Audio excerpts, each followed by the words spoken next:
off your engine! Jimmy Long says, facts, Scotty is a millionaire, but cheapskate. That's right. How do you think I became a millionaire? By being cheap. I didn't waste my money on stuff.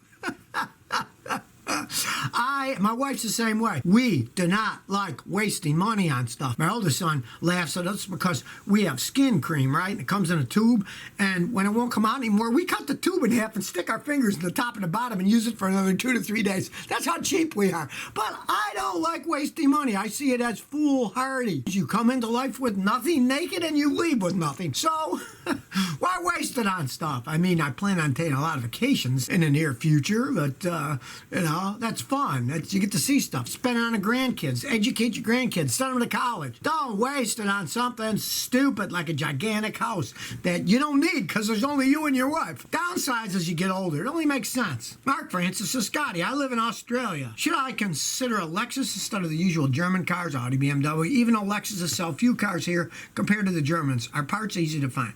All right, well, you're going to have to check how parts are in your area. But Lexuses do not break that much. I've had my wife's Lexus for 8 years now. I paid $3,000 for it with 60,000 miles, and the only thing I've changed on it is the oil and the transmission fluid. Granted, I have put brake pads on it, but that's because companies gave me them free, and I wanted to test them out to see if they worked or not. The old ones were still perfectly fine. And if you can get parts for them, get a Lexus. They're not the money pits the German cars are. They can last a long time. And listen to Scotty. Let me tell you. You buy a Lexus, buy the V6.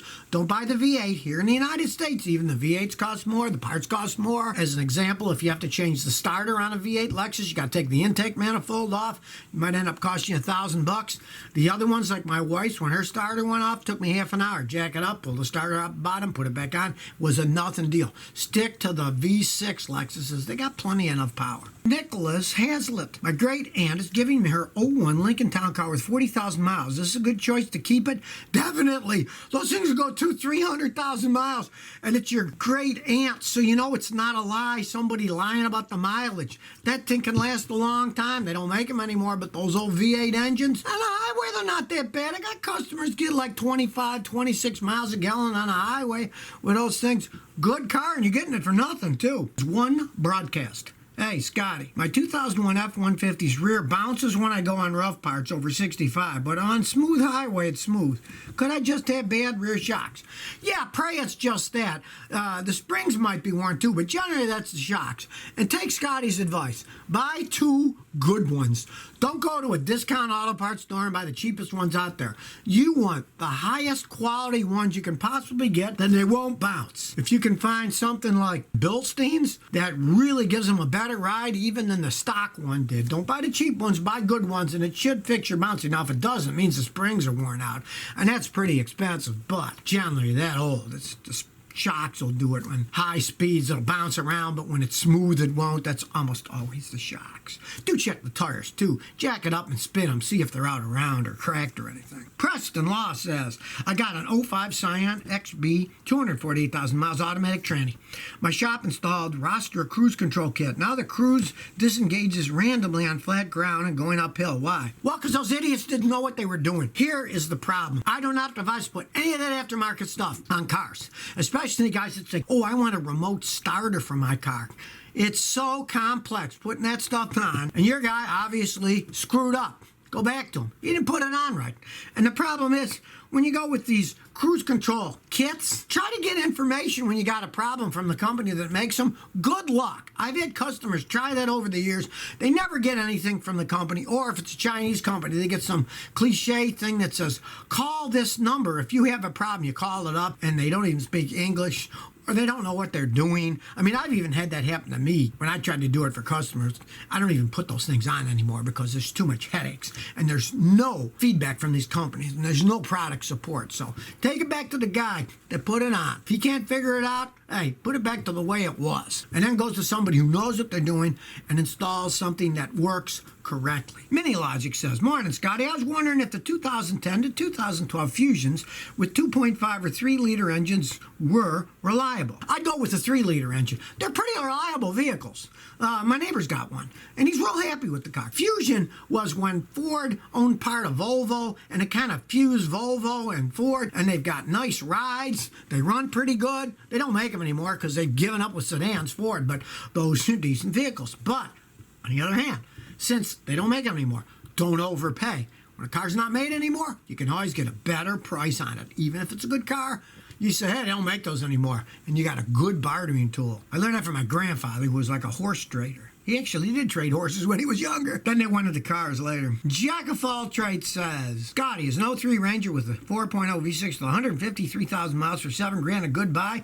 Only for the guy who's selling it. It's a total ripoff. 18-year-old Ranger with 153,000 miles on it. Here in Texas, I could pick those things all day long for $2,000 or $3,000. That's way overpriced. One of the reasons people will buy a Ford Ranger versus a Toyota Tacoma, because the Tacomas, when they're used, go for a lot more than the Rangers do. If that had been a Toyota Tacoma, I still wouldn't have paid more than $5,000 for it. But being a Ranger, way too much money. Way too much money. Unless you're in Canada or something, because their cars go for more money. But I'm assuming you're in the United States. B. Little says, can you bypass the airbag light on an 01 Tacoma? Well, it means your airbag system isn't working. Now, I would never do it because I'm a professional mechanic, and if I did it to a customer's car and something happened, they could sue me. But it's your own car. If you don't like it, all you got to do is take the dash out. I have a video on how to remove the dash in your car. Watch that. It's pretty simple. It's just a bunch of popping plastic crap, a few screws, and it comes out. Find where the airbag light is.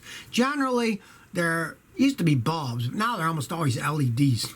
You find where it is, you can get an ice pick and you can break the LED and it won't light up anymore. It's your car, you can do whatever you want with it. If you want to do it right, you have to have it scanned by a guy like me, analyze it, figure out what's wrong. Often it's an airbag module, it costs a fortune, then you'll probably take the light out then. So if you don't care and you use seat belts, you can easily do it yourself with an ice pick. Game over 954 says, Scotty, what is more important in a used car purchase, age or mileage? It depends on the vehicle.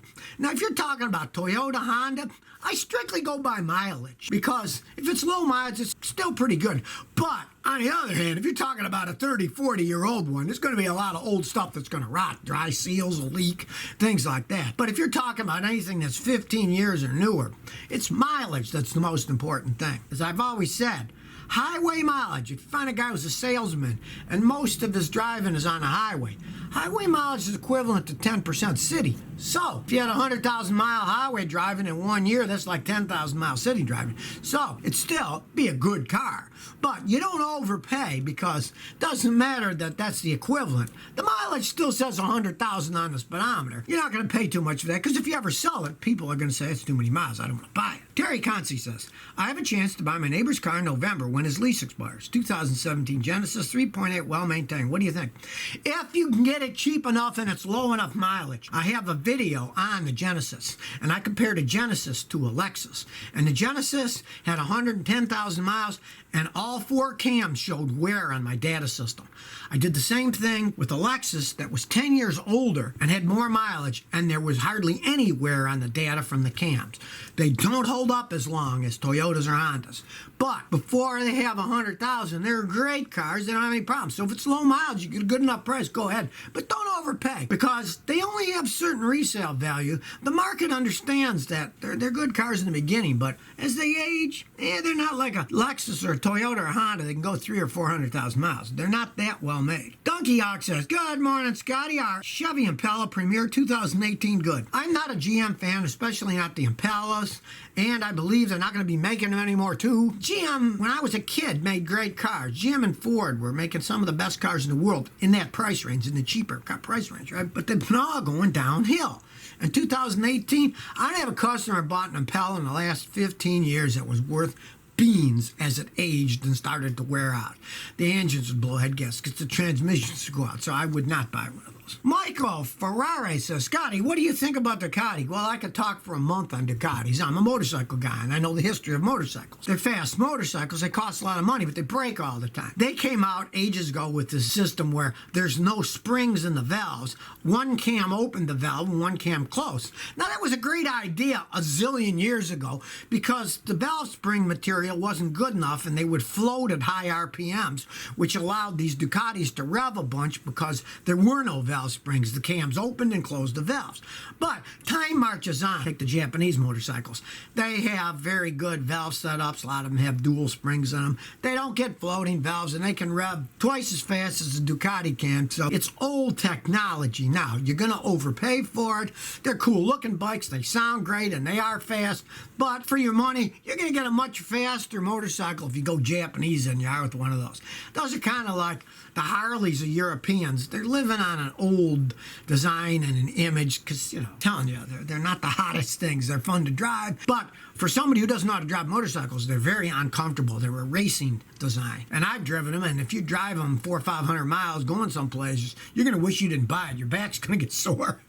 They're made for racing, not cruising. So if you never want to miss another one of my new car repair videos, remember to ring that bell.